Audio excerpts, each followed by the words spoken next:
All right, peace to you, man. How are you? Today I want to speak about, and it's something I've noticed for a while, and how vain and empty modern so-called secular mental health is, and mental guidance and therapy, and how vain all that stuff is. It's just so empty. And really, the result of this is because this society has rejected God.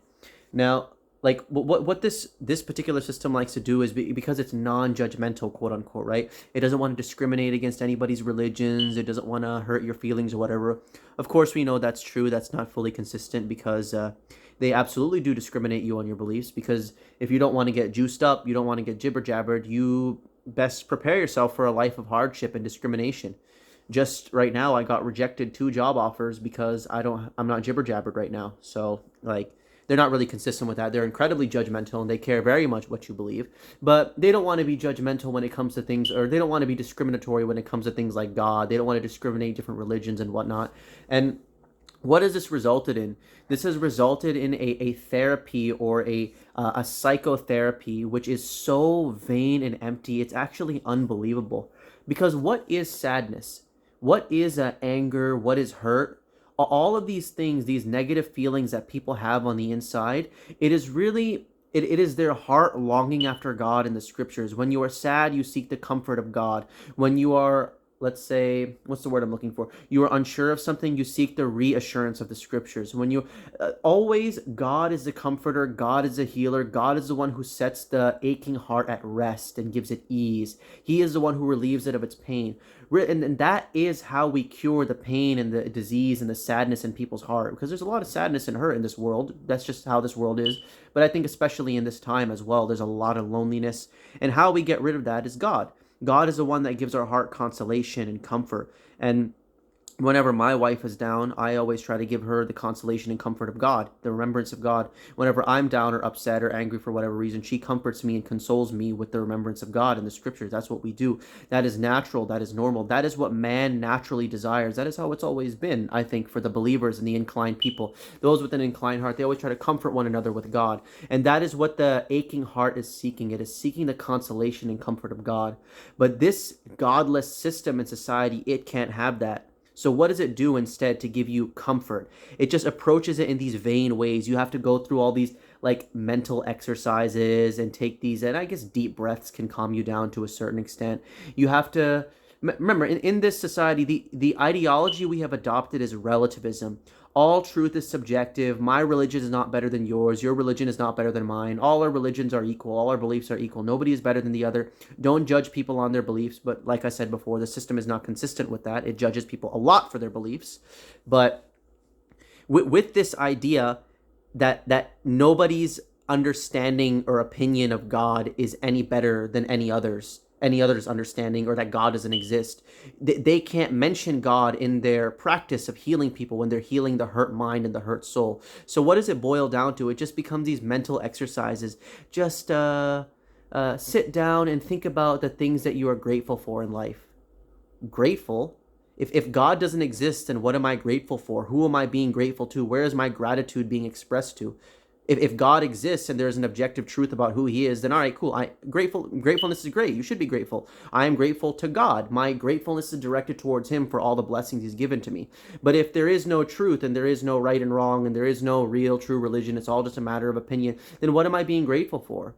Also, they'll sit you down and they'll tell you about, oh, you're a good person, you have inherent value, you're kind, you're sweet, you're one of a kind, there's nobody like you.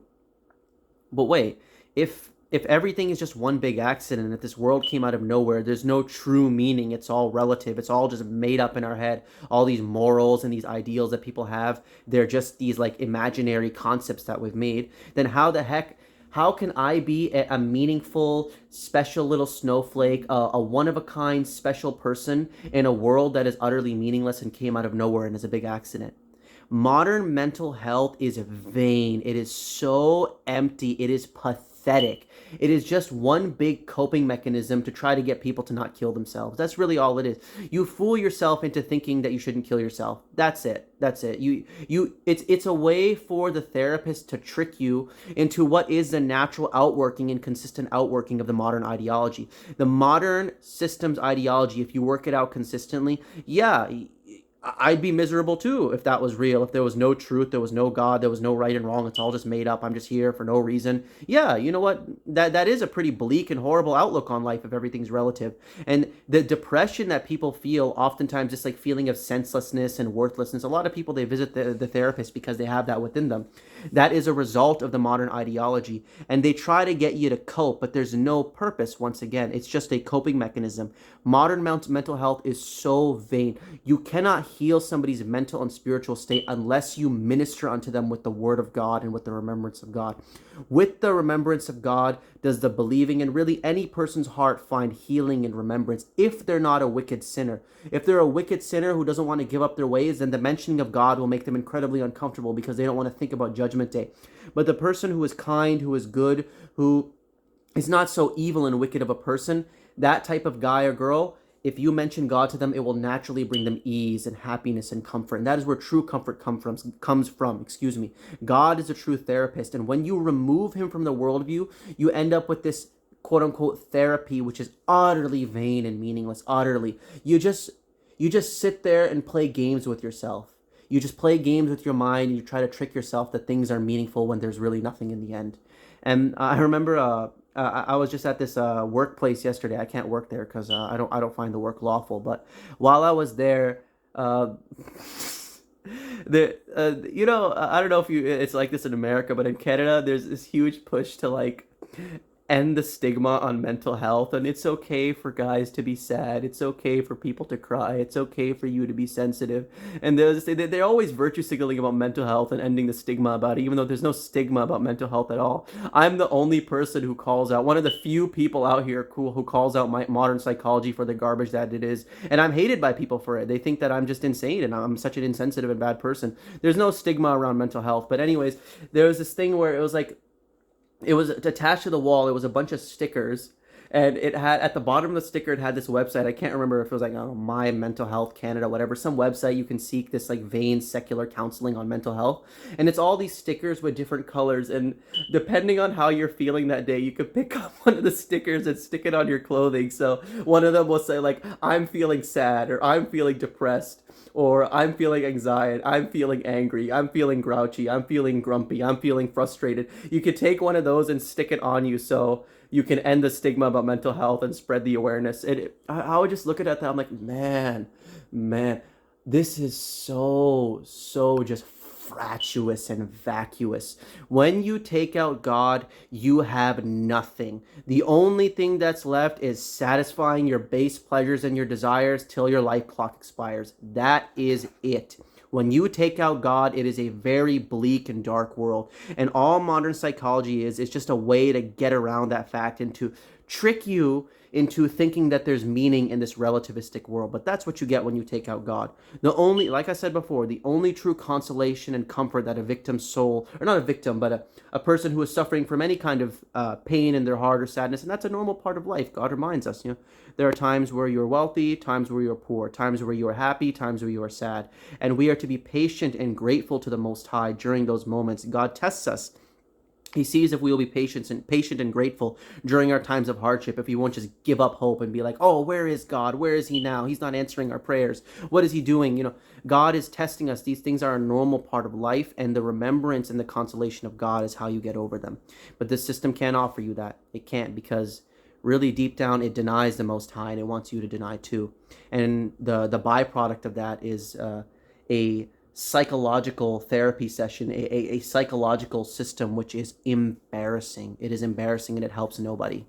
And that's why they got to put you on drugs. So if their little coping mental exercises don't work for you, then they're going to put you on drugs to try to get you regulated in check. They're going to try to pacify you so you don't kill yourself. But anyways, men, that's really all I have to say on the matter. I hope this talk was a blessing. And yeah, peace to you. Remember, deceit abounds, so keep your eyes wide open. Peace out. Assalamu alaikum, men. My name is Walid Naeem, and I have dedicated my entire life towards spreading the truth about the words of God.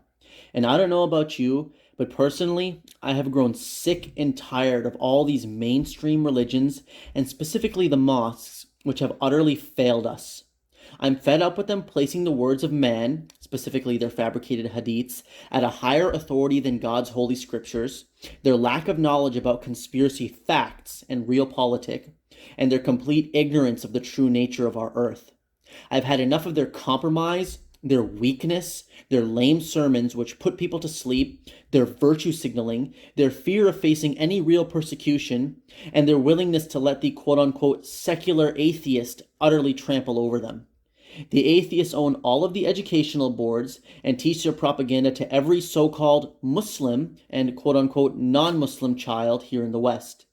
And now with the Toyota Corolla hoax, the atheist has successfully broken apart our communities and made us utter slaves to their government.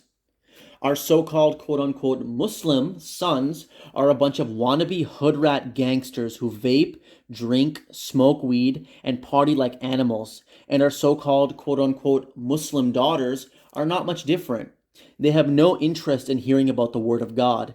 They are all too busy YOLOing. This has all happened while the imams have been living very comfortably off of the hard-earned money of their community members in the donation bins. As stated before, I personally am completely fed up with this. The mosques have had all of the support, funding, enfranchisement, and time of our communities and have produced absolutely nothing. The atheist has made the so-called quote-unquote Muslim man his bitch. He has steamrolled him in every way possible. That is why I created Eyes Wide Open. This channel exists as a call to action for all of those strong believing men who trust in their Lord fully and refuse to compromise the Quran. It is time the true sons of Adam and the inheritors of the tremendous tradition, in other words, the true Quranic Muslims, to set up something for themselves and fearlessly stand up against the madness that is going on in the world. What you see with my channel right now is only the beginning. These short videos I make in my car are all that I have time for right now, working a full-time job. I scribble these together while at work and make these videos while running errands. But you ain't seen nothing yet. If God should will, I have so much more in store for Eyes Wide Open. I want this to be a platform for the believers. Just a couple of things I have planned for this channel is, firstly, creating scholarly books, documentaries, and essays to arm you guys with the intellectual firepower for dealing with all of our enemies. Secondly, I would like Eyes Wide Open to be a center for heavy activism, public and street preaching, going to City Hall, organizing protests, knocking doors, going to baseball, hockey, soccer, basketball, and other major sporting events and preaching to the people leaving the stadium, going to the totally failed mosques, synagogues, and churches and debating with their religious leaders, going to universities and debating the quote-unquote secular professors on their laughable so-called science, and much more. It's time the believers start to fight back and shake the cage of this disgusting system. My goal is to create a base for the believers. I want people to know of our name, that there are dedicated, zealous, and studious men who do not compromise the Word of God, and we are ready to take action. If we keep waiting for our mosque to do something about the real problems of this world, then we will be waiting until Judgment Day. We need to create something now from the ground up. With that being said, may God bless us in all of our endeavors and guide us every step of the way. If this sounds like something you are interested in, and if you want to be a part of the movement, then you can help me out. My Patreon and PayPal are linked in the description of every video, and, God willing, if enough generous believers decide to fund this platform, then I can quit my full-time job and look for something part-time, or, even better than that, leave employment completely, which will give me more hours in the day to do this work. I do not care to be rich. All of that stuff is vanity anyways. But the fact of the matter is, my wife and I need to eat and have a roof over our heads. So, if you wish to support the cause, then I thank you sincerely for that and promise to fight with might and main in the cause of God for the believers. If you are not able to, hey, then I totally understand. Find somebody else who needs that money and give it to them. Give it out of fear of your Lord and in dread of that great and terrible day, which is coming to all of us. For all of the believers out there, The brothers and sisters who follow hard upon the truth, all I can say is much love to each and every one of you. May God reward you in this life and the hereafter. Praise goes to God alone. Assalamu alaikum, everybody. Peace.